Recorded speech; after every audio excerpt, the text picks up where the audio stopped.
Two Nations Under Ted, a Ted Lasso podcast, is a Boink Studios production. And now, on with the show.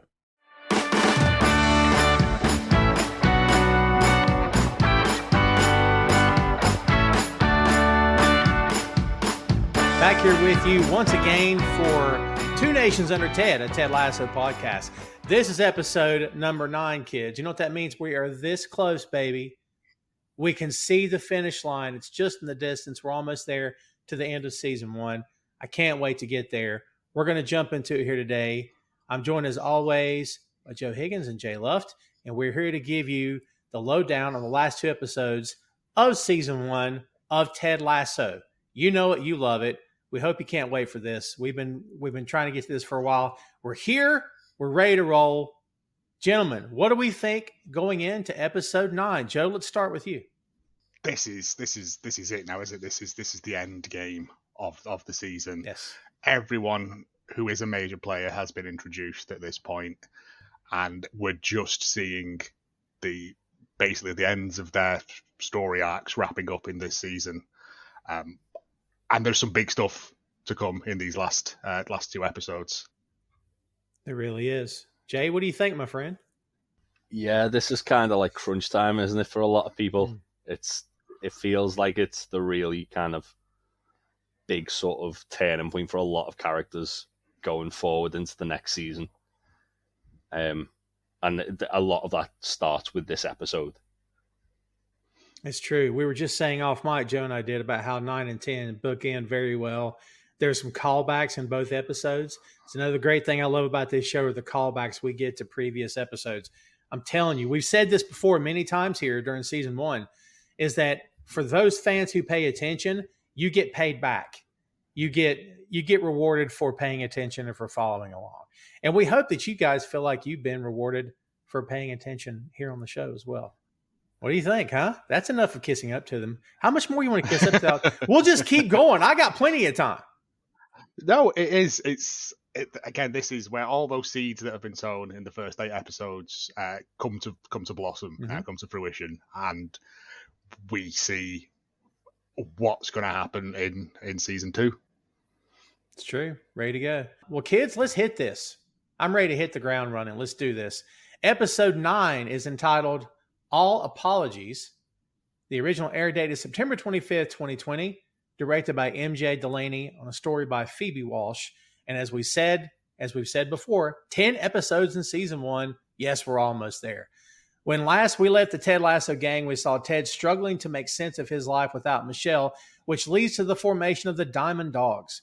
Ted defends Rebecca against Rupert, who worms his way back into AFC Richmond as Keely and Roy stumble upon the truth of Rebecca's scheming to sabotage Ted's work with the team.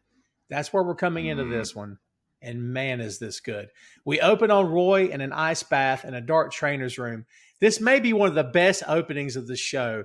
That image of him with the black hair in the water. It's Apocalypse Now, isn't it? Yes. Oh, my God. That's what I thought.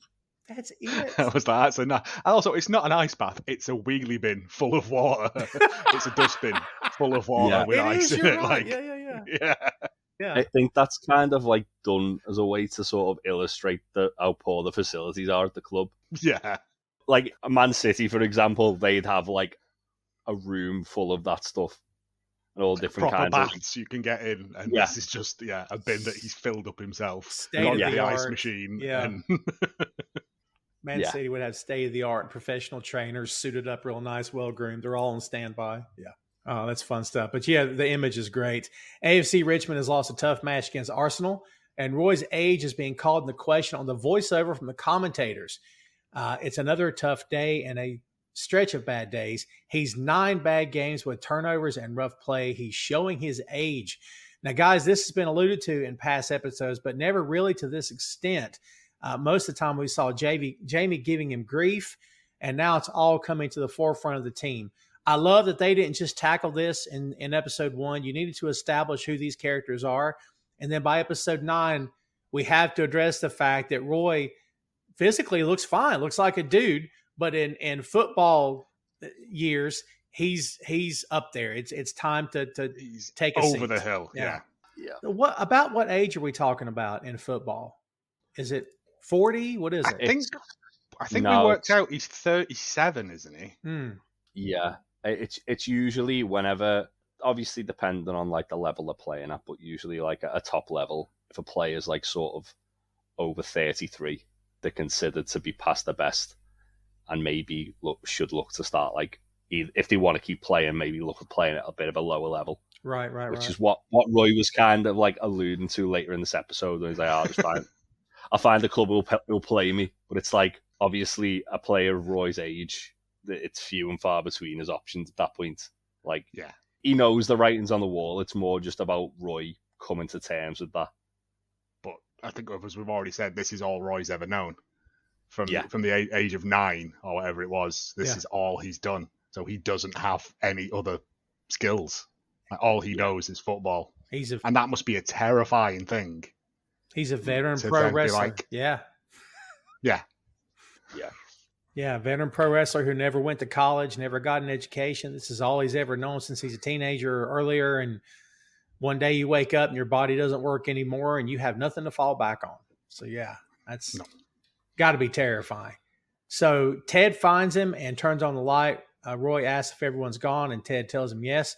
I love this scene because we established a few episodes back, right, that these two guys are on the same page. This is just further proof of how much they're on the same page. Ted doesn't have to come in and say, I know you're feeling bad. He doesn't have to say any of that stuff. He already knows. He knows that Roy's beating himself up. I love this scene. Everyone's gone apart from Danny Rojas, who's running drills outside on his own in the dark.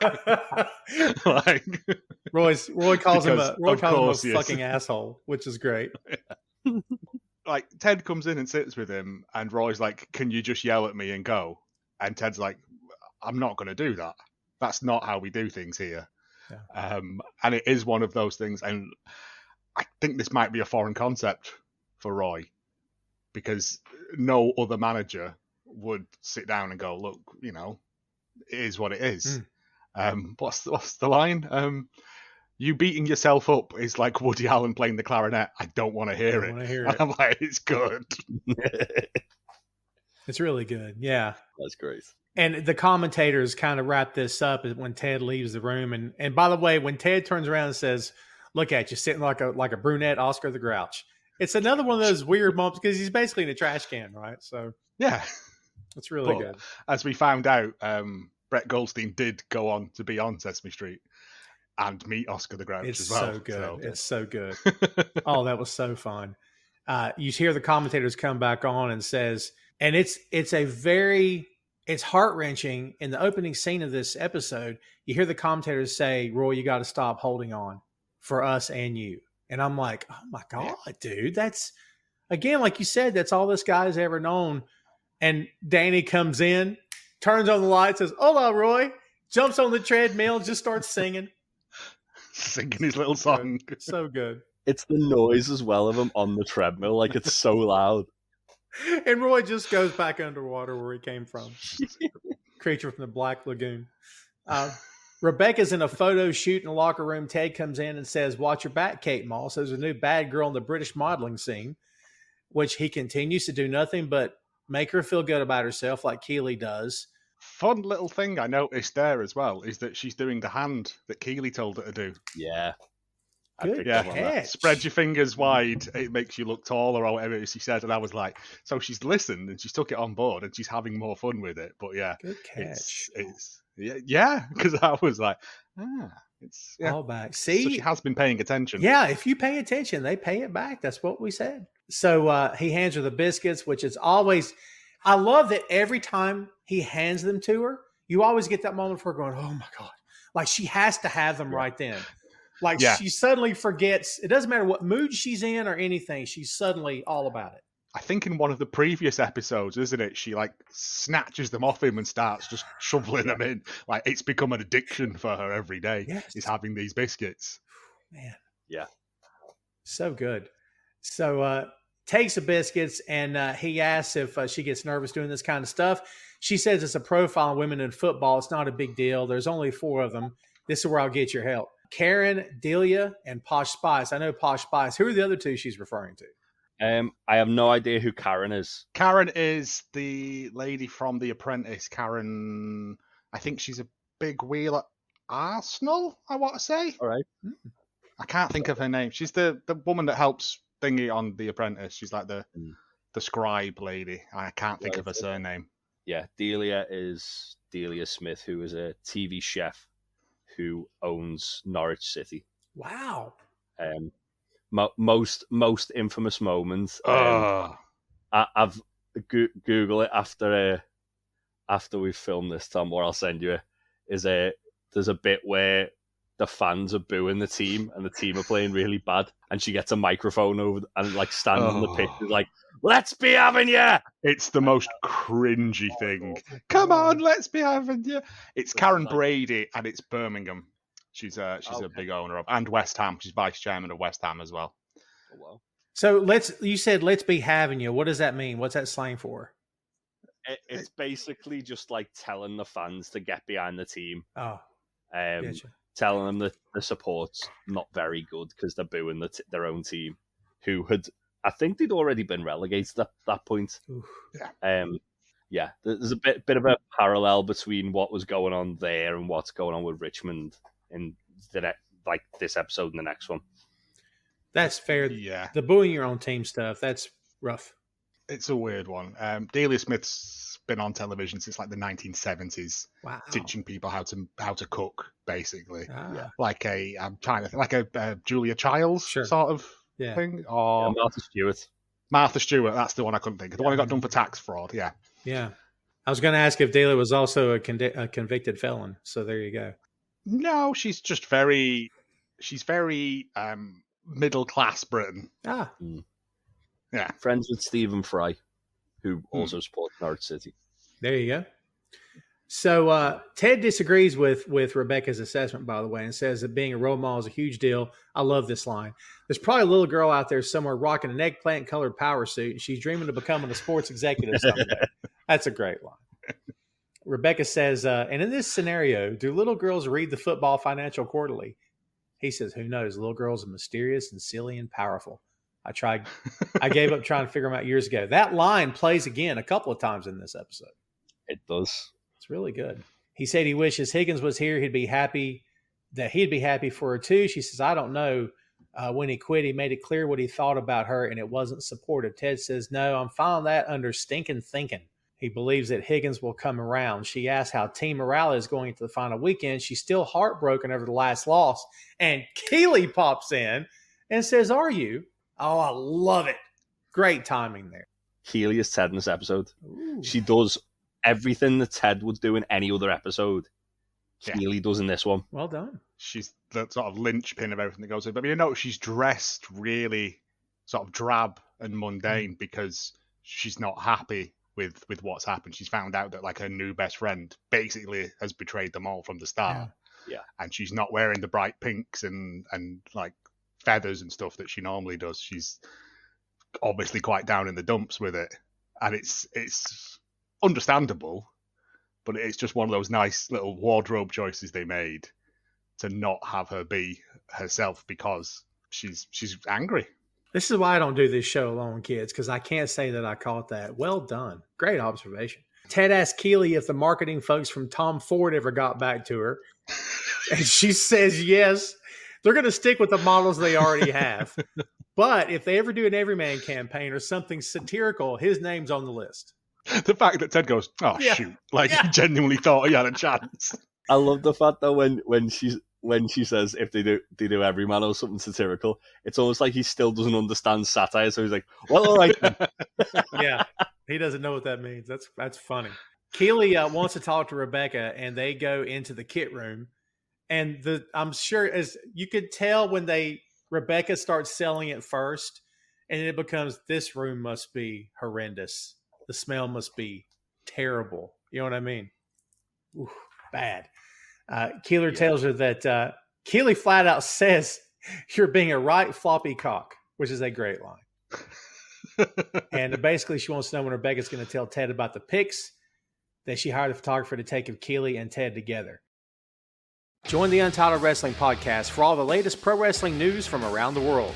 Want to dive deeper? Interviews, fantasy booking, roundtable discussions, quizzes, video game streaming, watch-alongs, and a lot more can all be found on YouTube and wherever podcasts are available. You can also find the show on social media, Facebook, Instagram, and YouTube at Untitled Wrestling Podcast, and Twitter, Twitch, and Discord at Untitled Rest Pod.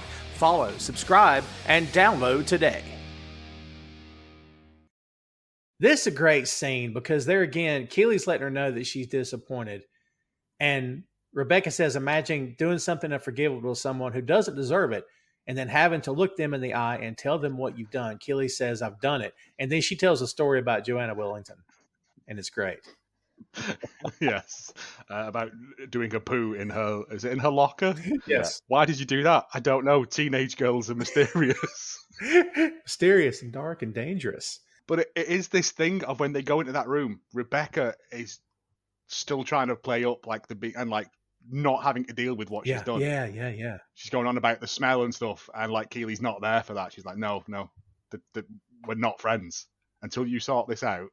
We're not doing bants. Oh, well, even when like Rebecca tries to like sweep it under the rug and goes, well, why can't I just like forget about it and we just move on? And then Keely says, because I'll think more of you if you don't. Yeah. And that's straight. Like, I feel like that's kind of like gets the ball rolling with Rebecca, where she's like, okay, well, if I'm a better person, people are going to think better of me. Because she stands that she risks losing the only real true friend she's made in a long time because of Keely being upset with her. I would say forever, because everyone else she knew was through Rupert. It's true. Yeah, her only other friend is Sassy. True. And she hasn't seen her for so long, so she's been on her own. She's made a genuine friend, and through her own, sinister plan, it's all come crashing down.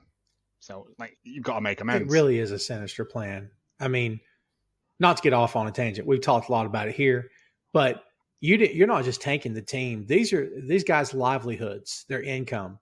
You brought a man here. Yeah. And split him up from his family, and this is his livelihood. And you put all of that on the table because you just wanted to sink the team. Like it is a sinister backhanded plan, man. It's a woman's gone. It is. Yeah. I love the bit when Nate pops in and he is like genuinely surprised to see them, and he says, "I know girls like she's, but girls, come on, this is silly." And no one reacts. And then he immediately apologizes for being sexist and just leaves. Oh, it's so great. So great. We see the press room. Ted is fielding questions about their last game of the final weekend against Man City. This will come back in episode 10, kids. Ted says their goal was to go out like Willie Nelson on a high. He recognizes Trent Krim and makes a joke about him writing for the Daily Planet. Of course, Trent introduces himself fully as writing for the Independent. He points out that many of the young players have improved during Ted's tenure, which I'm glad that was said out loud. Yeah. But that Roy played dismally in the last match. Ted explains that Roy knows it wasn't his best day, but that Roy Kent is the backbone of the team. Nate and Beard are watching this from the back, and you can tell something's brewing because they just look at each other. Ted tells the room he wants to mix it up, and anyone who's an introvert to raise your hands. They all do. And he says, that was a trick. If they were really introverts, you would have just been as quiet as a church mouse. Unless that's Westboro Baptist. Those turkeys just won't shut up. If you guys are familiar with Westboro Baptist. Get that dig. Oh, yeah. A bunch of absolute chodes. That nonsense crosses one of those boundaries right there.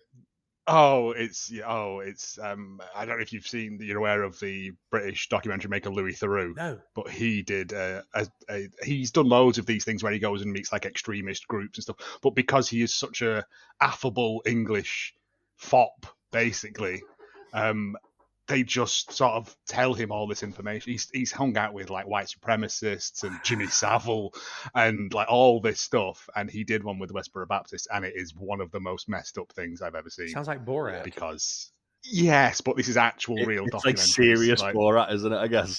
Yes, because he's so he's basically Hugh Grant. Yeah, but I was about a documentary maker. Hugh Grant's a charming guy, man. Yeah, so's Louis Theroux. He's very twee, isn't he? Yeah, he's very English. Yeah, nice. He also did one with WCW and got slapped by Roddy Piper. Oh yeah, I didn't know that. When he asked him if wrestling's fake, and Piper just like lamps him, And then he goes to train at the power plant. It's the power plant, isn't it? And they just beast him. And they just terrorize him. And it's yeah. It's the bit where they're doing they're just running, just doing laps, and they just beast him until he vomits, and then they keep making him go, and they're like, "Does this look fake?" And he's like, "I didn't mean it was fake. I just meant it's preordained, isn't it?" But yeah, it's got to protect the business that they love. Yes. So can I take back everything I said? Back in the office, Nate and Beard. This is cool. Maybe the first time. I think it's the first time Nate and Beard ever sided up against Ted Team on up. Something. Yes. But it's good. They bring him in, they sit him down, and Ted says, it's either you're in a relationship together or you're going to do some improv comedy. Either way, I'm all for it. Your suggestion is ally. And it's just like... I love it. Yeah. What's great about this, so obviously they say to Ted that he needs to drop Roy. And what's great about this is that even though it seems like Ted's making the wrong choice by disagreeing with them, and they're being very sort of stubborn about it, that he needs to drop Roy, Ted makes the right call saying no, because it makes Roy come to the decision, not come to the decision, but come to the realization on his own that, all right, yeah, which sometimes with a leader play, a leadership role, like a captain as well, you need them to kind of realize, okay, well, I can't keep up on the pitch, but I can still lead off the pitch. Nate and Beard give reasons why they should bench him. Yeah. He's missed stuff in the last games. He's not fast anymore, and he's a detriment to the team. We need to win this match to stay up. And Ted listens, but he says that I respect your opinion and stuff, but we're not doing that. And Ted knows that Roy's going to make the right choice eventually, because he's got Roy like that, Annie. He's got him. Yeah. He knows that Roy, especially sitting in the battle with ice, knowing what they're saying about him, he knows Roy will make the right choice because Roy's a good person. Yeah, he says Roy's our captain. And what's funny is Beard gives a line that yesterday their butts had teeth marks, deep ones, the kinds you usually have to pay for. And Nate just looks at him. He just gives him that look. He's led a very sheltered life, Nate. I love the way when Nate goes, "You pay someone to do that?" And he goes, "No, I was paid." Yeah. And he walks off. Yeah. Walks off. And then Nate's like, "Where?" It's good. Yeah, I think as well, one thing that Ted kind of sees that they don't see is that by dropping Roy, it could also disrupt the whole harmony of the team. It's true. It takes Roy to sort of drop himself and hand over the captaincy to somebody else for him to basically for the team to not just suffer from a dip in morale by going, "Oh yeah, we've dropped the captain." Everyone's still scared of Roy. Yeah, that's fair. The rest of the team, yeah. He rules with I don't want to say an iron fist, but an iron fist in a velvet glove. Everyone listens when he yells. Yeah. It's that thing, and yeah, it's you have to let him make that choice, because otherwise it would be detrimental to the morale of the team. And this is why Ted's good at what he does. Yeah, for sure. And it's the whole thing of, if they see him on the bench, does that send messages of, well, he thinks we can't win? You know what I mean? Has he gave up on us? So it could have the reverse effect as well. So yeah, that makes sense. The next scene is Ted knocking on Rebecca's door. He makes a typical quirky entrance, and you're like, there's a lot of sound effects happening here, and he plops down in the chair, and you're like, what's going on? That'll come back in a second. It's great. Well, she's messaged him, hasn't she? She has, him saying, can I have a word with you? Because she's supposedly going to tell him. Doing Ted stuff, he comes in doing robot noises and all this weird Ted stuff. Ted stuff, yeah. And he sits down, and she sort of has a breakdown in front of him. So she starts going on about what's the word she can't understand? Procrastinating. She does it in the way that Ted would do it. Yeah. Which was she's more like Ted than she realizes, because literally that's how Ted kind of just tries to keep people engaged in conversation. And she's like, right, how am I going to skirt around this whole issue that I don't want to talk about? I'm going to do what Ted would do and just talk absolute nonsense. Until I get to a point Yeah. But if you look at Ted when all this is happening as well, he's just got this wry smile on his face. He's loving it. Yeah. Do you have a dictionary on you? Not on me, no. The way she's like doing it, it's like jangling keys at a baby to distract him. And Ted's just overjoyed by the fact that it's like she's almost engaging him in the way he engages her. Yeah. Well, like as we've said in the previous episodes, she kind of comes round to Ted's little bits that he does with her over time. She has no time for it at the start, but now she's basically took it and run with it and made it her own thing. The timing again. But she goes, she literally just goes, "Can we do this later?" And he goes, "I'll hit rewind," and does an Ace Ventura exit to the room. He even does the knock in reverse. Yes, that's really good. To be fair, it's like Twin Peaks level of It's a very awkward, like something only Ted would do. And it's weird, and you're like, is this? But you're like, oh, it's Ted. Of course it's normal for him. This is something Ted would do. The timing is what gets me for the actors. Everybody in this cast is so good together. The timing of how they deliver lines is impeccable. Because when she says, do you have a dictionary on you? And Sudeikis delivers it like, no, not on me. Hey, are you okay? Like, immediately, just the inflection of the way he delivers. Oh, it's so good, man. I love that. There's not even a beat between them. It's just like, he's like, no, not, but are you all right? It is just, he's aware of the bit because this is what he does, like Jay said. But he's never been on the opposite side of it before. That's a good call. Yeah. She's by herself now, and she's doing the Nate thing where she keeps saying, oh God, oh my God, several times. She's very frustrated with herself. She's like, I'm a big girl. I can do this. I got to tidy up my mess. And then we get one of the most heart-wrenching scenes in this entire show is the villain, Rupert, who continues to be the worst thing that's ever happened to anybody in this team and in this town. Comes in and it's comments on Higgins not being there. She says she fired him, and he points out the chewing of the cap on the ink pens. That'll come back. And then he delivers the news, and it's gutting. Yeah. It's that new Rebecca is pregnant, and like old Rebecca or Rebecca is like kind of indignant with rage at him. Mm-hmm. She's like, you're 70 years old. Like, what are you thinking? When that child's a teenager, you'll be nothing but a pile of dust and a black Amex card. That's a great line. But he's not bothered. This is something that doesn't really get touched on until much later on. But the fact that she obviously wanted to have a child with him and he said no. I didn't want to. I think he says, I didn't want to with you. Well, no, like in the scene, she goes... He says, look, things change. I didn't want to have a child with... And then he sort of stops himself and goes, I just changed my mind. And you could see that, like, he was obviously saying that. But it's really hard to watch because you can see how much it, like, just stabs it right into her heart. It does. And twists that knife round again. And it's like, you're an awful excuse for a human being. I just put Rupert as scum again on my notes. Yeah, I get that a lot. It's not the first time, won't be the last that my notes just have Rupert as scum written on there. He is. I know he's supposed to be the villain of the piece, but like there is not a redeeming feature of him. Yeah, there's nothing to redeem him. Well, one thing I will say about like the whole like way he's portrayed within the show, it's really clever in the sense that the first time you meet him, he comes across like quite charming, like a playboy. And then as soon as the mask slips and he gets worse and worse and worse, and it's just, it's literally like what Ted says.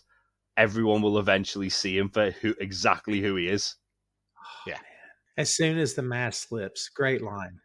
Great observation, Jay. I love that. Well, I think it's at the charity auction thing, isn't it? Where everyone that he's with look like hangers-on, like people he's paid to be his friends. And that's the only thing he's ever known. He's a bully. That's the thing at the end of the day. He's a bully who's always got his own way because he's rich. Well, when he tells her that Bex is pregnant, her line is, "We always assumed," and he cuts her off. But she was going to say, "We always assumed we couldn't get pregnant because you couldn't have kids." Hey, what is up? Tom Clark here for Tom Clark's 6M Podcast, where we focus on movies, music, Marvel, magazines, miniseries, and more. It's a complete geek culture / pop culture podcast. Brand new episodes drop every Tuesday. The show is available for subscription right now today on Apple Podcasts, Google Podcasts, Spotify, Audible, Stitcher, Amazon Music, and YouTube. Just subscribe and you'll be all set. Tom Clark's 6M Podcast. And apparently he always knew he could, but he lied the whole time they were together. Yeah. Jesus, man. It's just layers upon layers of villainy. Oh, he's an awful person. Anthony Head deserves a major shout out in every award conceivable. The guy is, he elicits, he's the best heel I've seen in years. I mean, I want to kill him. You know what I mean? From the Gold Blend advert to this. I want to kill him. And he's great. And dude, when Hannah Waddingham cries, it's the worst day ever because she brings it out in you. I get emotional watching her.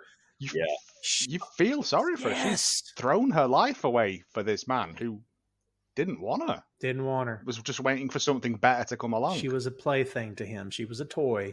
And when he got done with her, I mean, she left. But the truth is, he probably made it to where she didn't have a choice but to leave. Probably didn't have a choice. Yeah. He had made it known. So she gets hurt. And every time she's been damaged in the show before and attacked and eviscerated by this clown, the first thing she does is hurts Ted and hurts the team and hurts someone else as a reaction. So she is walking out of the office in slow motion and down to the trainer's room or down to the locker room, and she's going to Ted, and you're like, oh God, what? But for the first time, she doesn't cause harm. So Rebecca's done a 180 here, guys.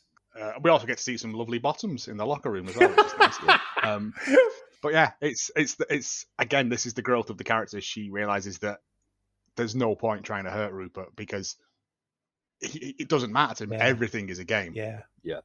So she goes in and literally pours her heart out to Ted about it.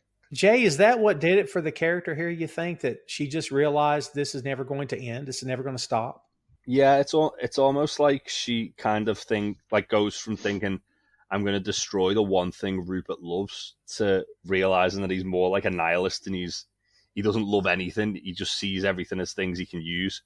So the best thing that she can do in this situation is have the club succeed in spite of him.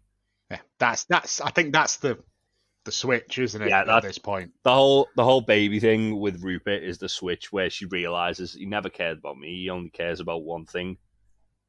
And I think we find later on as well, he doesn't care about New Bex either. No, she's just someone he's used to get back at her, which is what she's used the club as at him. But this is her turning point where she goes, well, there's no point. Like I said, he's a nihilist. There's nothing there. It's dead behind the eyes. Yeah, the only thing he cares about is control. Yes. Has to have control. And in my notes, I've got this. You can feel her emotion. This is not anger. It's not even sadness. This is defeat. She's defeated. It's over. This is her tapping out. You know what I mean? She did her best. She took her best shots.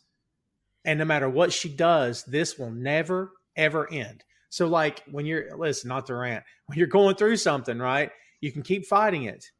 And fight, but the fact is, until you recognize I'm in control, I'm responsible for how I react to this. I may not can control that person and what they're doing to me, but I decide how I take it, and I decide how I live with it, or if I don't live with it. So I think realization sets in. I can't. I'm done. I can't do anything. I got nothing left. This will never end. I have to start working on this now. You know what I mean? Myself. Yeah. And she tells Ted, who's lighthearted as always. He thinks this is just a circle back to what they were just going to have a conversation.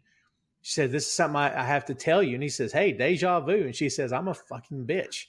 And he says, no, that's new, which is great. And then she comes clean. And man, she tells him everything. Jamie, everything. Basically, I've lied to you from the start. Yeah. I brought you here because I wanted you to fail. I hired the photographer. I set up the interview with Trent Krim because I wanted him to humiliate you. I set up the transfer for Jamie, even though you told me not to do it. And it is defeat, but also this is shame. Yeah. This is her going, I'm so wrong. I was so wrong about this.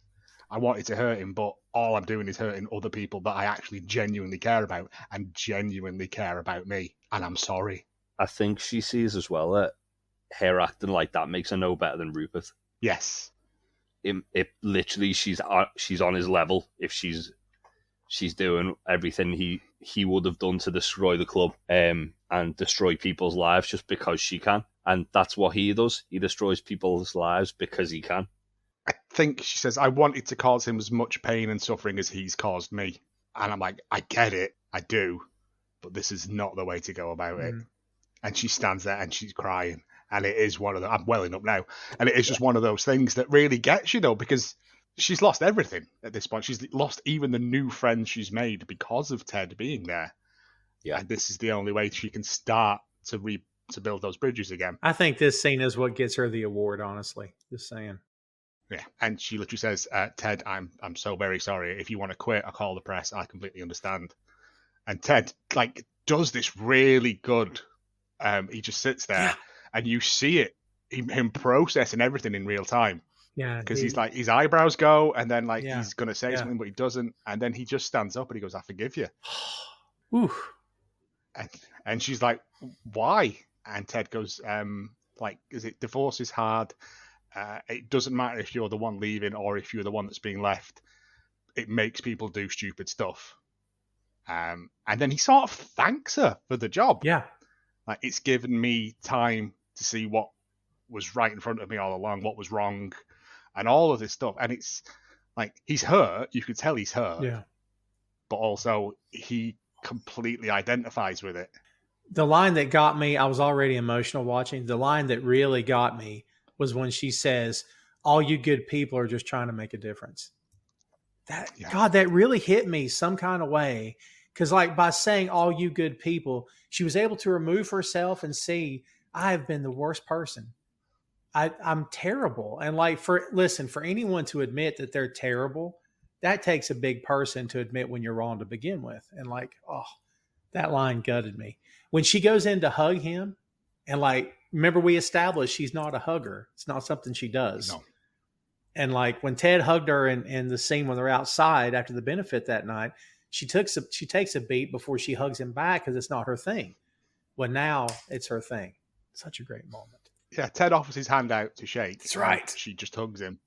And I think it takes Ted back a little bit because he's like, again, I've got to, we're all going to be working on off the same hymn sheet now. Yeah, there's nothing we can't do. This feels like they've kind of hit the reset button. And this is the official kind of starting point of their friendship, where it goes from business relationship to we're friends. And he plants the seed and says, when you got a little love in your heart and you care about someone, there ain't nothing you can't get through together. And she knows he's not just talking about the two of them, right? He says he's going to go change for training, but it's nice seeing you down here. You liven up the place. It's a great scene. Liven up the place. And here's my question, guys. Does Beard ever find out? Does Nate ever find out? Does anyone know except Ted and Keely and Roy? I don't know. Does anyone ever know? I feel like Nate has a kind of clued up because of something that happens in the next episode. I don't know if it necessarily means he knows the extent of what she's done, but I think Nate realizes that she was trying to destroy the club. Because one thing as well with Nate, you've got to remember, is for the first couple of episodes, he's just a wallflower. He's literally like a fly on the wall. He sees things that people don't notice. Yeah. Whereas, obviously, now he's a bit more of a prominent person at the club. He can't really kind of blend into the background a little as much as he has. So I think Nate's definitely got it clued up. I wouldn't be surprised if Ted tells the Diamond Dogs, but also I wouldn't be surprised if Ted doesn't, purely to kind of protect Rebecca's integrity. But the only person that wouldn't know in the Diamond Dogs is Beard. Yeah. And Beard doesn't need to know, and he probably doesn't give a shit. Beard doesn't need to know, but also Ted would probably tell him anyway because they literally have no secrets. Yeah. It's never explained whether or not it is he tells him, but at this point, like Jay said, it's just a hard reset for their relationship going forward. So what benefit would it do to tell them anyway? That's a fair point, because it doesn't change anything. I mean, No. plus the very next scene, they're on the pitch and Ted is no-selling the whole event like it never happened. He's not telling anybody anything, and we're just back to business as usual. So this is a very fun scene as well, though. So with the training. Yeah, it's he says the body's like day-old rice. If it's not warmed properly, something bad could happen. Sam says food poisoning is no joke. Abasanya, he's just like not listening to the metaphor. He's just like, once I was being sick and I had diarrhea at the same time. And Danny Rojas is like, the human body is a miracle. And that comes back later too. But it is also like, but Roy, they all just sort of go, like, yeah, they've got that thing now of someone saying something, and Roy just going, he's right. Yeah, like, it's just... it reminds me of the peanut butter story where he tells him he dips his finger in a peanut, and Roy goes, "Great fucking idea, actually." And they'll go, "Yeah." Like it's just moments of like, oh, okay, yeah. Oh, it's awesome. So good. Ted says that speed is important, but being able to stop and change directions quickly is like Kanye's 808s and Heartbreak. It just don't get nearly enough credit. They start running drills, and Ted tries to tell Beard a joke. And Beard is great because he just sidesteps him. And then he keeps doing it, and he keeps doing it. Oh, my God. Why are you running away like I've got a booger on my finger? Yeah. I love the way he kind of tries to chase him down the pitch side. What does an English owl say? That's the joke, isn't it? What's the punchline? Because I don't know. I would assume it's whom. Oh, that's awesome. I love that, actually. That's what I assumed the joke was. But then he turns to Nate, and Nate just shits his pants and runs off. And literally, he's like, "Oh, you're just going to do that thing when you pretend you can't hear me." He turns back to Beard, and Beard's at the corner flag, he's miles away. It's another bit of physical comedy where you're here, and then when he looks again, he's gone. That's so good. Yeah. Oh, but Beard's this is the most angry we've ever seen Beard, I think. Until later on. Until later on. But also, we see in these drills, they're doing basically the bleep test thing. And Roy is falling behind everyone. He is. I think he says the last one to do it is a rotten egg. Ted's weird obsession with eggs that comes back time and time again. But you just see Roy running past going, fuck, constantly. Yeah. And Ted's like, that's it, Roy, swear it out. By this time, Beard has moved back down to Ted, and Ted's getting it. Beard takes his sunglasses off, and Ted goes, okay. He gets it. Well, Roy collapses, doesn't he? Does. He knows he can't do it. He can't keep pace anymore. And he turns to Beard and he's like, yeah, you're right. We need to bench him. That's great. Rebecca's at her desk writing. She sees the chewed pen lid. That's coming back from before. She goes to Higgins' house and sees him through the window like a beatnik. He's playing a double bass with a little Van Dyke happening. He's all into it going, yeah. He's all crazy into it. He's doing some nice wandering jazz bass playing there. It's pretty good, yeah. When she knocks on the window, it scares the life out of him. We'll come back to that in a moment. It's the fact she looks through and smiles because this is the most pathetic thing. And it's the most real she's ever seen him be, really. She's never seen him outside of... This is him in his home life, isn't it? She's never seen him outside of the suit and stuff. Yeah, because even when he tries to sort of have a bit of a laugh and a joke with Ted in front of her prior to that, she kind of just gives him an icy stare, and he's just like, oh, sorry. But it's what's really good about this whole kind of thing is it's the first time in the entire show that they're both on the same level. They're both. It's no longer Rebecca, because bear in mind as well, Rebecca says that she thought he was her friend at the very start of the show. It's no longer Rebecca and her lapdog who she's been torturing. It's Rebecca apologizing to her friend that she's been a shitty friend. Yes. There was moments when I kept thinking, why did we never get a moment when she confronted Higgins about it? That Higgins admitted, Rupert threatened my job if I said anything.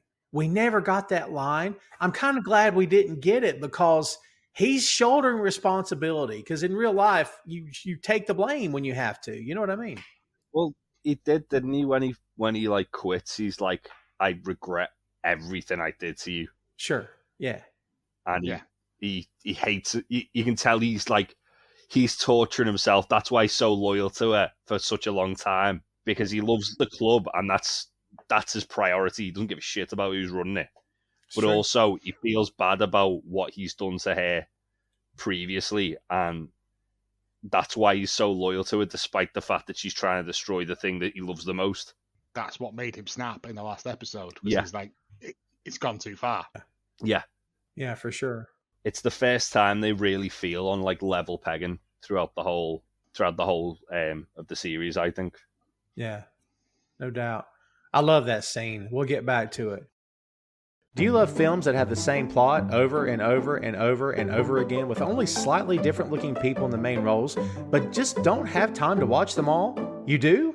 Then simply listen to Hallmark of Greatness, the only podcast that takes you through such masterpieces as Love at Sea, Love at Christmas, and A Volcano Sacrifice for Love. See a pattern here? Available wherever you get podcasts from, and also find us on social media by looking for Hallmark of Greatness. Back at the dog track, Roy's sitting by himself in the stands.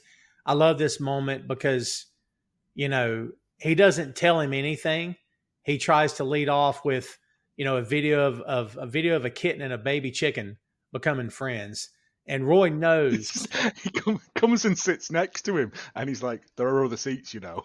It's just like Roy, just like being Roy. He says, "This is what my ticket says," which is great. This is what my ticket says. But Roy knows something's up, and I don't think the character knows what's coming.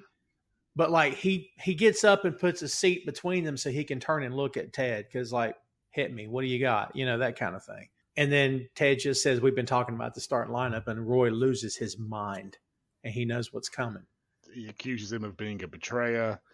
He said, "You'd have my back." He did. And then he just tells him to go and F himself and stomps off. And it is one of those things. It's like Ted didn't want to do it. He thought that Roy would have put two and two together by this point and realized that, yeah, his days are numbered. But Roy's still in denial. He is. Yeah, I mean, as we established earlier on in this episode and earlier on throughout the show, it's all Roy knows, and he's desperate to cling on to that, like for every last second he can get out of his career. I could go and play somewhere else, even America, and he says it with such disdain as well. Oh, that's great. That's a great analogy, because like a lot of players who are kind of past their best go to play like a season in America to just get a payday. Yeah. So that's why he's like saying that. He gets signed for his name alone, if nothing else, right? Oh yeah, like he goes over there and he gets like, he signs like a 2-year contract to play like 2 more years of football. Doesn't have to play his best football, but he doesn't really need to try because he's already like leagues above half the players that are going to be in the league, and he'll probably get a load of endorsements off it where he's going to make a ton of money. So realistically, that's a no-brainer for Roy. He should have probably done that. Oh yeah, makes sense. It's interesting that we never, in watching this and how it unfolds in episode 10, how it unfolds and everything, I'm like, he never left. He never even entertained an offer that we know of, that we were told.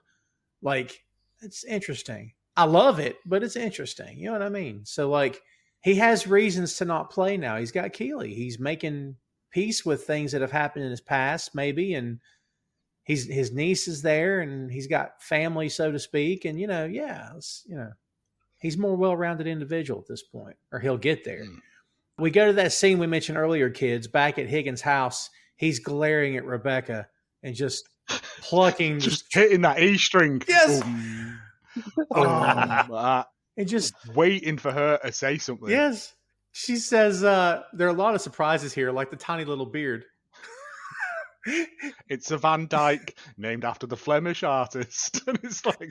And again, timing, because he says, it makes me look how I feel. Chill. And she's like, because he's like, chill. And he lets it hang. And then she says, how does Mrs. Higgins feel about it? Oh, she hates it with a white hot intensity.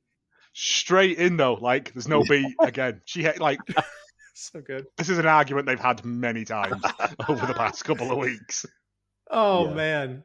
But also as well, like him saying that, it kind of like instantly them having that back and forth diffuses any kind of tension they had. Yeah. Because it is, as I say, it goes back to before that Rebecca like was the owner of the club and he was just like he was doing what he does at the club. They were friends. That's true. It's stripped he used away. to take her out for lunch and stuff, didn't he? So they must have built up a rapport. Yeah, over the years of Rupert cheating and that. So she literally says at one point, "I thought you were my friend." Yeah, and it's just that thing of like everyone's done it with a mate. Like when you just had a bit of a falling out, and you just go back into the room and you go, "You're right, you dickhead," and it's automatically everything's just gone. Yeah. Like you can't even remember why you were arguing. It's just that thing because they are good friends. They are, and they get back to it. And she laughs when he delivers a line about his wife hating the Van Dyke, and she flat out says, "I came clean to Ted, told him everything." He says, "Well, what happened?" He said, "Can you believe the little shit forgave me?" Like he goes, "Fucking asshole." She's like, "I know, right?" And what's cool is, yes, he apologized. He had a major hand in what Rupert did to her. He did. But she apologizes to him for forcing it to be an accomplice in her moronically childish scheme. Again, an adult's admitting I should never have done this. He thanks her and says that she says, "I just lost my way for a minute, but I'm on the road back." And he says, "I can tell it suits you." She says, "Unlike that beard." Because it just comes out. Yeah. So great. Yeah, you get the feeling after this that they're good. It's Rebecca admitting that she's been a terrible friend again.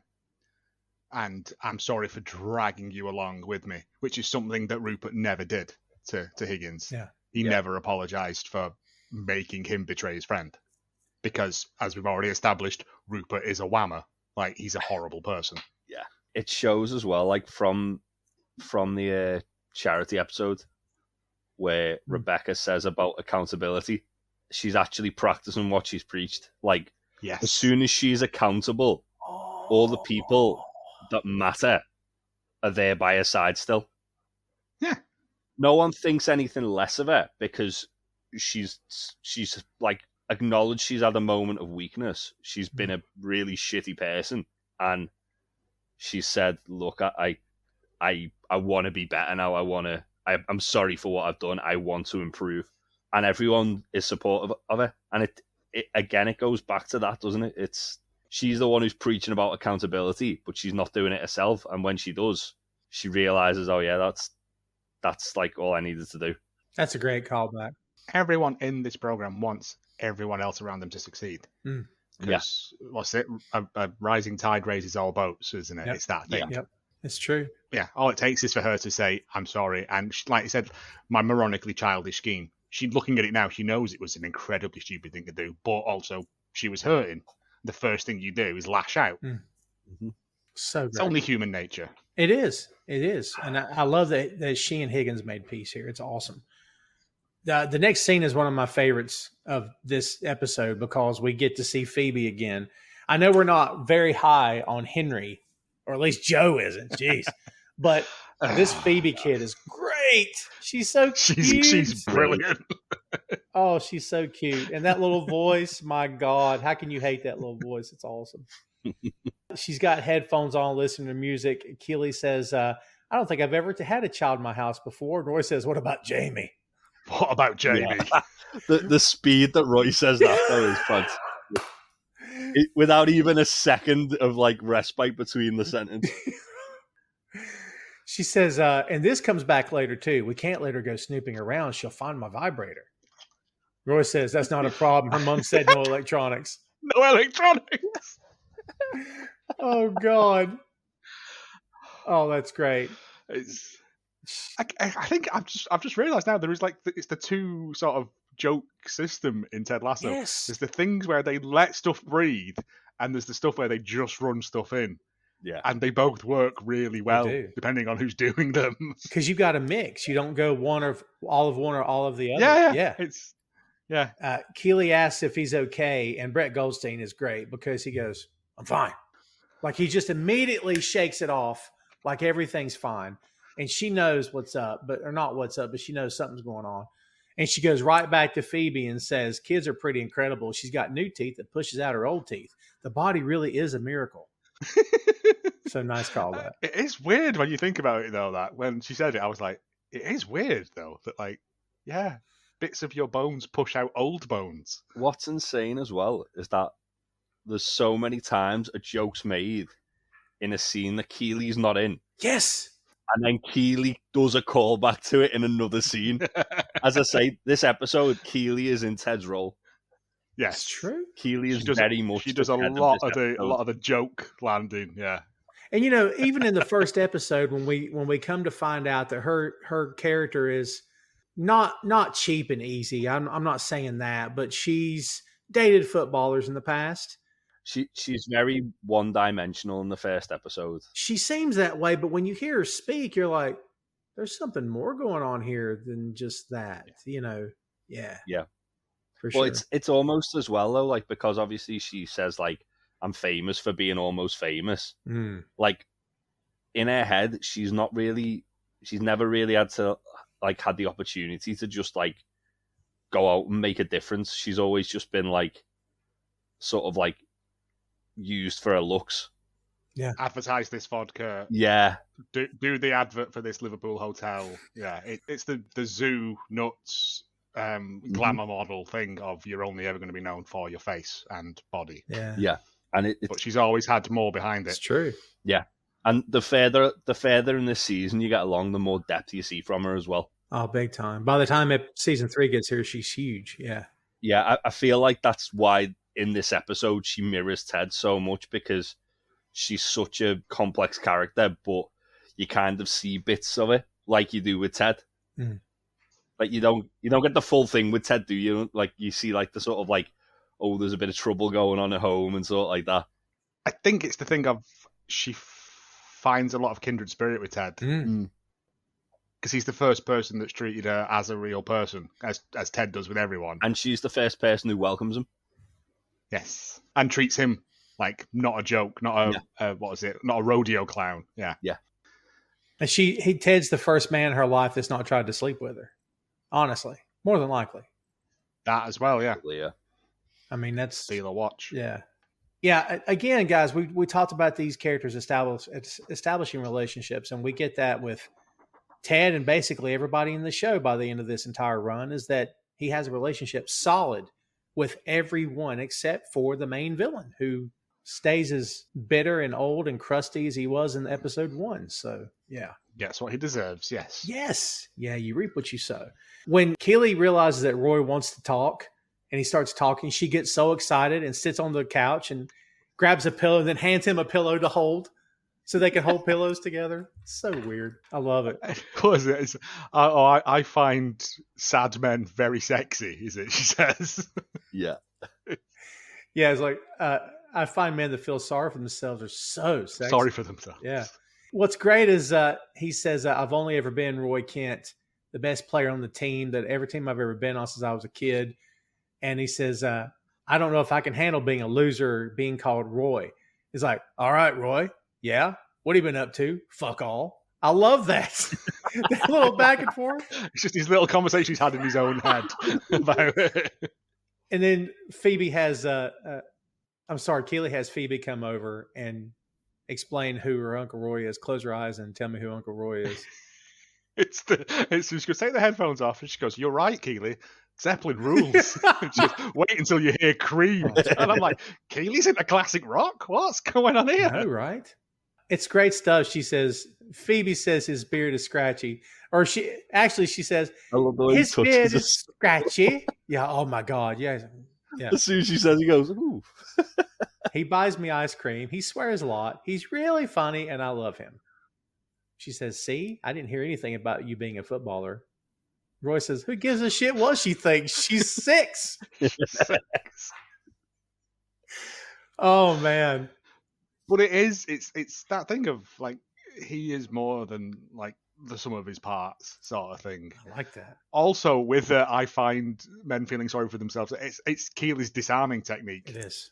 Again, which we see all the way through it. She does it constantly to people, of just like Ted does, of just slightly. Ted sort of debases himself more, whereas she just makes fun of the other person to put them at ease. It's a very strange thing that she does, but it is just that bit where he's just, what? She's 6, and it's just like, it's a great line. Yeah, because he loves her, He does. but also he like just kind of despises her. He talks to her like she's an idiot all the time. Though, He doesn't does. And you know what? More than likely, she is the first woman to ever talk to Roy like this. Hey, Tom Clark here for Tom Clark's Main Event. And if you are not subscribed, you're doing life wrong.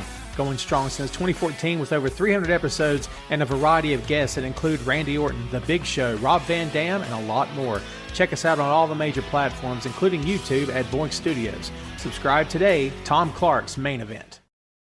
Like, to challenge him, to be disarming, to make it out like, I don't have to be here. I'll just leave. That kind of thing. Like, but she's challenging him. I love it. There's a point. Yeah, you're saying about the only men she's ever spoken to, trying as a Premiership footballer. I'm assuming a lot of the women that have ever spoken to him were just trying to get a payday off him. Yes. Yeah. So there is parallels between the two of them there as well. They've both probably led most of their lives. Yeah. There is. With people only wanting them for their name and money and watches to buy drugs. Right. I don't need a phone and a watch. Yeah. At the Crown and Anchor, Beard is watching from a distance as Jane plays chess. She's eyeing him too with another guy. Baz asks, is that your old girl playing chess with some other bloke? And he says, yeah. Jeremy says, that's fucking brutal. And then Paul says, that's big. Paul says, you staying strong. You hear? You're a beautiful man. That's great. Beautiful man. Paul's so awesome. And Beard's like, thank you. Yeah. Paul's so awesome. He's like the best of the three, of course. Ted comes in and sees that there's 5 beers lined up on the table. He says, that's a lot of pints just for us. Beard says, yeah, I thought you might have had a tough time with Roy. And Ted admits that he says, you're a natural-born caregiver like Chi from Cuckoo's Nest. And Beard says, I always fancy myself more of a Tabor guy. Yeah. Which is good. Again, it's just that good shared brain that they have. Yes. It's like they can drop references to One Flew Over the Cuckoo's Nest, and the other person picks up on it immediately. It's a fun thing that they do a lot of. Ted admits he never got around to telling Roy that Roy figured out on his own. Beer is just staring a hole through him, not changing. And Ted says, I can see you're happy now, but don't be. Like, there's nothing there. It's just the same expression. He says, I've been thinking about it, and I'm going to start Roy against Man City. He said putting Roy on the bench wouldn't just be humiliating to him. It could actually affect his livelihood. He reminds Beard that this ain't all just about winning to him. It's not how he measures success. And then Beard loses his mind. He slaps the table, doesn't he? And he's like, God damn it, it is how you measure success. He says, who put a firecracker up your butt and lit it? Beard says, you did. Yeah. Beard's saying what everybody in the pub is thinking. Yeah. Yeah, and he says, like, when we were back in Kansas, they were kids. It didn't matter. But these are professionals, and winning matters. And it matters to me. Like, again, Beard cares about these people as well. Beard doesn't show it because he's Beard. But, like, wins and losses matter. Especially, like, as we discovered in previous weeks, like, the difference between Premiership money and Championship money in terms of sponsorship and stuff is massively different. Yeah. So it does matter. They need to stay up.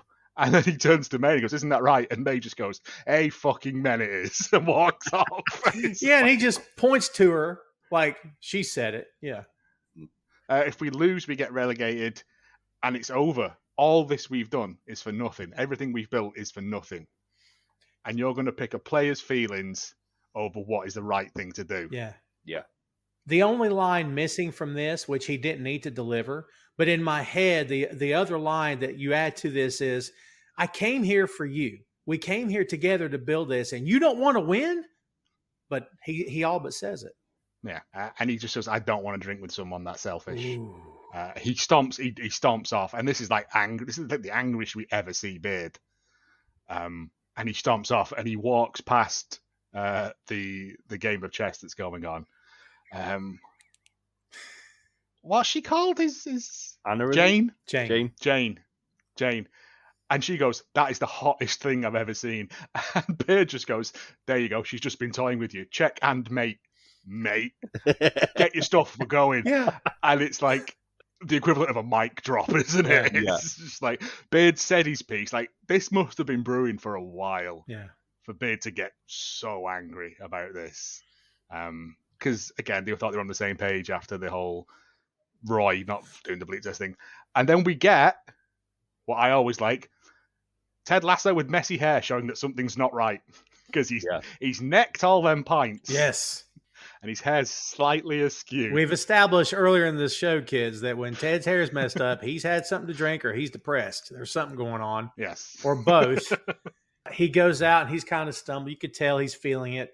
And he goes to the curb. And, of course, he looks left. But an arm comes out to prevent him from getting killed by a bus. And it's not Beard, it's Roy. This is a callback to the first episode of the show. Mm-hmm. Nice.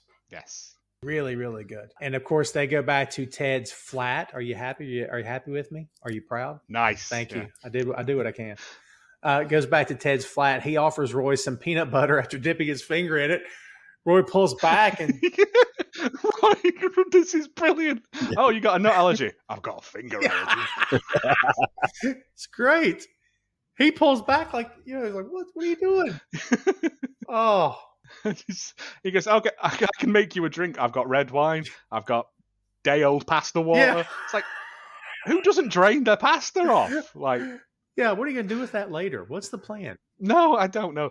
Or I can make tea. And he goes, yeah, we'll have tea. And again, the running joke of Ted hatred of tea is one of the beautiful things about this show. It is. It's so great. I'm with Ted, though. I like a cup of tea. I can't say, hey, I got full disclosure. I can't say that I've ever tried it. I'm in the South in the U.S., so I grew up drinking sweet tea. I gave that up. I gave it up 10, 15 years ago. I've never touched sweet tea since then. Mostly just sugar, isn't it? It's all sugar. Tea. But listen, if you grew up here, you drink, it becomes a part of life. But one day I'm like, I'm done. The only thing I drink is water and coffee. That's it. The episode of The Simpsons where they make lemonade and it's like 2 drops of lemon and then a big bag of sugar on top of it. It's the truth. It's the truth.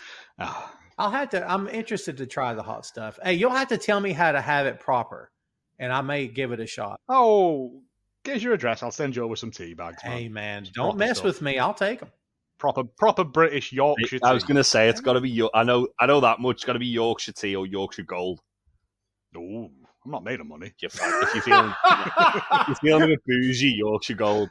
That's great. It's great. He apologizes to Ted for telling him to go fuck himself. He says, I'm usually better at hiding my anger. Ted says, you think so, huh? It's great. You think so? Oh, it's great. We get into this scene, and it's awesome because you've got your little Ted jokes in here, the Billy Joel joke and the bit about the ice cream. But basically the point of this is these two guys making peace. Roy making peace with him, and Ted, without saying the words, Beard and Nate suggested this, and I was against it. I had your back. Because he doesn't throw his people under the bus. There's no need to do that. No. I think as well, like, Ted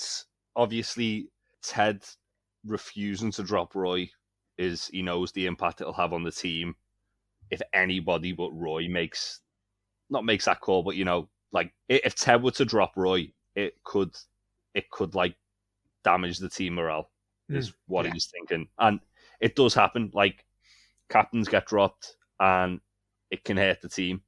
A good example of this is Newcastle, who I suppose their captain he barely played a game last season, and they're the vice captain, but he played such a big part on the bench and on the sidelines that they didn't take the captaincy off him outright. They had like the vice captain, just captain, and he was like vocal from the bench, and you could see him. And he got more yellow cards off the pitch last season than he did on the pitch because he was just like shouting at people while he was training on the sidelines. And that's the thing. Like, Roy kind of, especially in the next scene, like, Roy's showing that he's willing to be on the second team. He's willing take that step back. Yeah, he's willing to take the step back and let someone else fill his shoes. Although very disorganized, he didn't have a vice captain in place. Like you usually you have someone ready to be captain just in case the captain's hurt.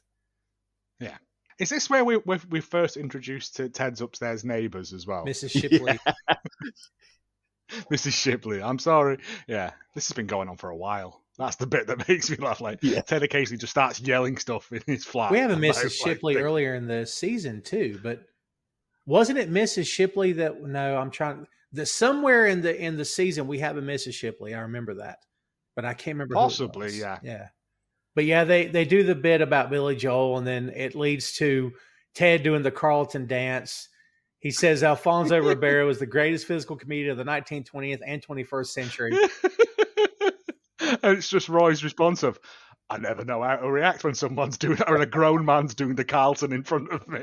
And that's the callback to Keeley saying, I never know what to do when a grown man beatboxes in front of me from episode 1. Yes. Great. It's really again, it's them two making peace, but I also think this is where Roy makes peace with himself about it. Like he knows that, like he said, Ted's had his back, but he's knackered. Yeah. He's like Box of the Horse in Animal Farm. Like it's just done. Even like when they're kind of discussing it, and Ted's like, "Look, we can pretend you're injured. You don't have to sit on the bench. You can just sit in the stands, and we'll say you're hurt." And that happens. It's something that happens. Like if a player is not playing for a certain reason, whether they're like about to leave the club or they're not happy, usually it won't come up that it's something. There's a problem behind the scenes. It'll just be, oh yeah, he's injured. But, and we'll get to it, that doesn't happen. The guy dresses out and joins his team, which says a lot for his character. You know what I mean?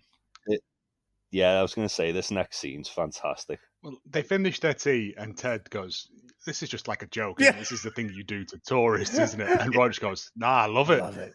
It's the way that he smiles. Like, it's like, are you sure? Ted says, you don't love it. It's pigeon sweat. It's great. Yeah, the next scene is Rebecca's office the next day. Ted comes in and says, it's biscuits o'clock. And then he says Higgens, and he pops like mad. He says, I'm excited to see you. He gives Rebecca her box, then offers a box to Higgens. And we know something's up because it's decorated differently. It's kind of for a kid. Well, there's this weird bit that he does. He goes, it's for Trent Crim's daughter. She's 3. Yep. Yeah. Doesn't he say goddaughter? God, possibly, yeah. And then we get this sort of, no, I'm only winding you up. No, it is really. No, I'm only messing. And it's just that Ted thing of like, Higgens is back. And he's like, she's 3 years old. She'll forget about this. She won't remember it. Yeah. You told her? Yeah, but she's 3. Like, I told them. Picking on children because of their age all the way through this episode. She says, you've already told her. Yeah, she's really been looking forward to it. But it's okay. She's 3. She'll forget it. Like, that's great. Yeah.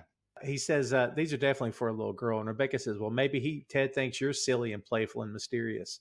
I love the fact as well, though, like that Rebecca was willing to share with Higgens. And Ted was like, no, absolutely not. You're having your own. Yeah. Yeah. Yeah. He's back. Like, he, again, one of the Diamond Dogs, like, one of Ted's allies is back. Very true. And for the right reasons, because Rebecca's gone and made amends. Yeah. This again, like we said before, it's taking accountability for your actions, and this is where now everything leads up towards Man City. And Higgens is the backbone of the club. He definitely is. He's the beating heart of that club. Like, as I said, like a couple of episodes ago, his whole like mission statement in life is that he wants the best for that club, no matter what. Mm. Even when he's had to kind of question his own morals, when he's been like protecting Rupert because he knew if Rebecca got the club, it could mean that she'd destroy it, which she tried to. Mm-hmm. It's not the right thing to do, but it's the thing that makes the club work. And it's finding that balance where he's like, right now, I just want to make sure the club succeeds. He's got everyone working with him now, thanks to Ted. Everyone's singing off the same hymn sheet. Yeah. Yeah.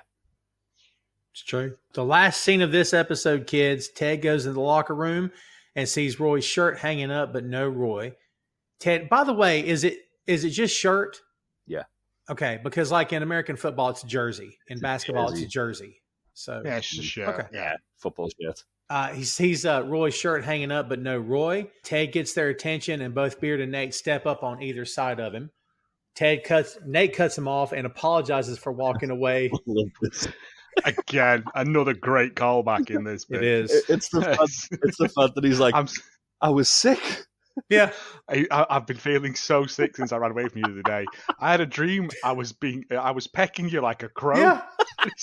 It's just a really good, bizarre throwaway line. But then it's like Ted goes, "Oh no, we're all cool." But then he does that thing he does to Beard. He's like, "But apologize to me in the dream as well, so we're good there." And I was like, "I love this. I love that." Like, and without hesitating, Nate goes, "Oh yeah, of course," and then goes right back to what they're doing. He doesn't go, "What?" Like, oh. Roy shows up and the room goes quiet. He apologizes and says, "Not notice when Ted comes in and Roy's not there. There is a slight look of disappointment on Ted's face. Oh, for sure, yeah.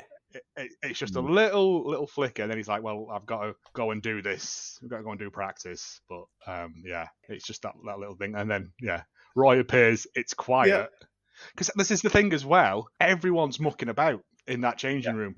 Everyone, it's this little family they've got now of, because when we start the season, everyone's sitting there on their own, no one's interacting with each other, and now there's like, I think is it this scene? There's like a game of cards going on, and people are just mucking about with your mates. But yeah, Roy walks over, and he just goes, "Sorry, I'm late.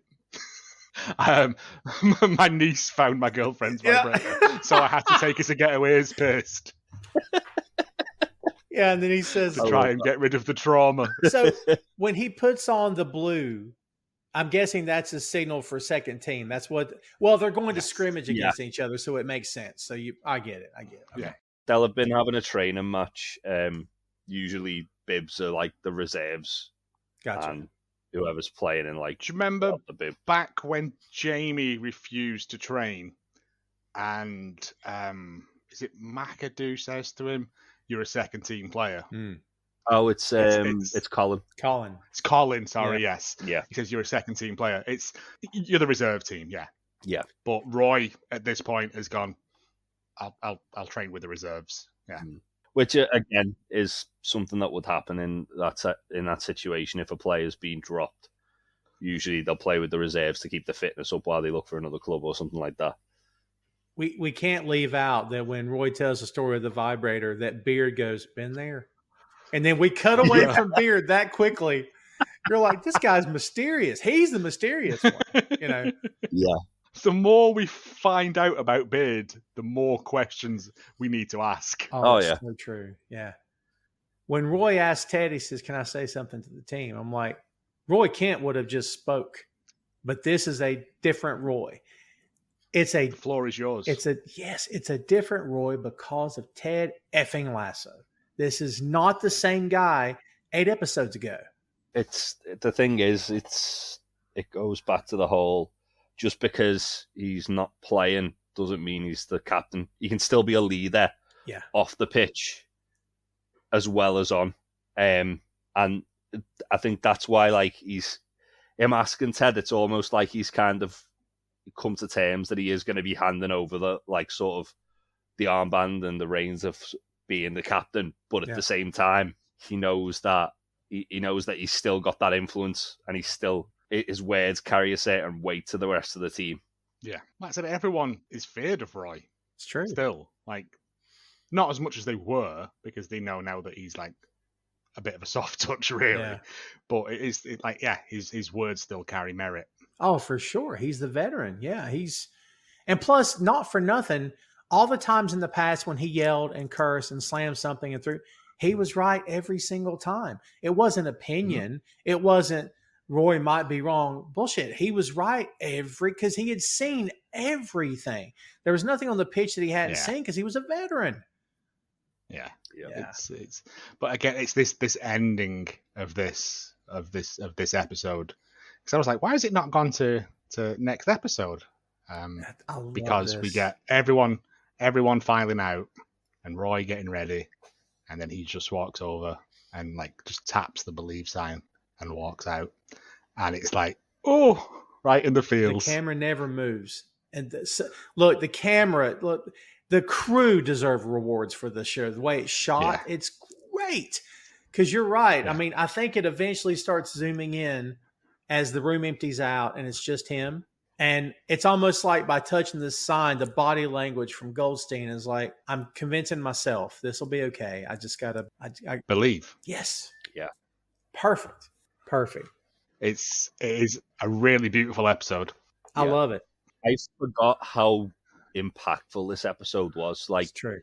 There's some of my favorite scenes from the entire season, from the entire show as a whole, were in this episode. And it's brilliant. It really is. I mean, her admitting to him what she did within the first 5 minutes of the show, not the grand finale at the end. Within the first 5 minutes of the show, she admits to him because we have two stories playing out at one time here. So it's great stuff. Episode 9, kids. There you are. There you have it. God, I love this episode. Let's talk about takeaways, gentlemen. Jay, what's your biggest takeaway? What do you got, single or plural, from this episode? Just that it's, as I said at the start, this feels like the kind of where it turns the corner, where everyone's finally on the same page. Like we've built up to it every episode, like previous, where you can see you get into it, you're almost there. This is where you hit that corner and you turn, and everyone's working together. Everyone's got the same goal in mind, and it's, as we said a few times, it's like the reset button. Yeah. On like a lot of relationships. This is where Ted Lasso starts proper. Yeah. Ooh. Well, there's a couple of bits, but still. There's a couple of extra bits before we get right into it. But yeah, this is where like Ted and Rebecca's relationship though, like, gets to where it'll end up. Mm-hmm. And this is the catalyst of that. He's won everybody over at this point. Yeah. Joe, what do you think about this? Yeah, it's basically what Jay said. It is like the sort of hard reset for it, but also we're only one episode away from the grand finale. But now we have, again, it's just that end shot of everyone going out happy. They're a team now. This is the first time we ever see them as like a fully functioning team. And Roy's had to step down for that to happen, which is sad, but also it's what he had to do. It's all for the greater good. Yeah, but it's with the one episode left, this is where it really starts from now. All the things they've sown in those first 8 episodes have all led to that point, and then everything starts again fresh from here. All those seeds they've sown, this is where they're grown, harvested, and then on from there we get new stuff, and it's all brilliant, and some old stuff. You're right. Yeah, and I'm with you. They've got the whole team here. Yeah, everyone's on board. They're functioning. This is the first time we see them fully functioning as a team. I mean, this is what Ted wanted in episode 1, but he knew it wasn't going to get there. This was going to take time, and it was going to take him lay the groundwork. Yes, him proving to people I'm the real deal. I've got, there's no hidden agenda. I am who I am. It's the fact, I think, during the confession, he says, I still don't know what football is. Like he's done an entire season of football and still doesn't really understand what the rules and stuff are. One thing that as well, like, which we didn't really touch on, is the kind of gravity of the situation that they have to win the next game. That's the thing that Ted takes away from it as well. Everyone takes away a different thing, and there's that united front. But then Ted only realizes the importance of that because of Beard's outburst. Yeah, because Beard's saying it's the next game is make or break. We have to win against the hardest team to beat in the league. Well, Jamie Tartt as well, and Jamie Tartt. Do. It's hard. It's hard not to do that. Yeah. But it shows that like everyone comes out of this all on the same page, one way or another. That's true. It's true. We've got one episode left, children. till number 10. This is number 10's coming, baby. Season 1 wraps up. Then we got a little something coming after that. We've teased it before. We'll talk about it more in the next episode. We'll get there. We've gotten this far. Thanks for coming along for the ride. We've only got 24 more show episodes to go, and we're done. It'll go by like that. Some of them are long episodes as well, though, aren't The they? last season's like... There's a lot of hour-long episodes in that one. A lot of notes. I got blisters on me fingers. I'm just saying. It's coming. All me fans are pigs. Yes. So, kids, thanks for following along. We appreciate you. Remember to follow us on socials. Everywhere that we are, you'll find us at Two Nations Pod on every platform. We made it nice, simple, and easy for you. So go follow us. Our socials are growing as we speak. Hopefully they'll be even larger by the time we wrap this sucker up. But in the meantime, remember, you've listened to the show, you watched it, or you've listened to it, or both. Remember, it's not just on YouTube if you're watching it here. It's available for subscription and download. We're on all the major platforms, so go check us out. Again, episode 9 in the can here. 1 left to go, and we have officially wrapped up season 1 of Ted Lasso. So there you have it. Be on the lookout. Episode 10 is coming. For Joe and Jay, I'm Tom. We'll see you next time, kids.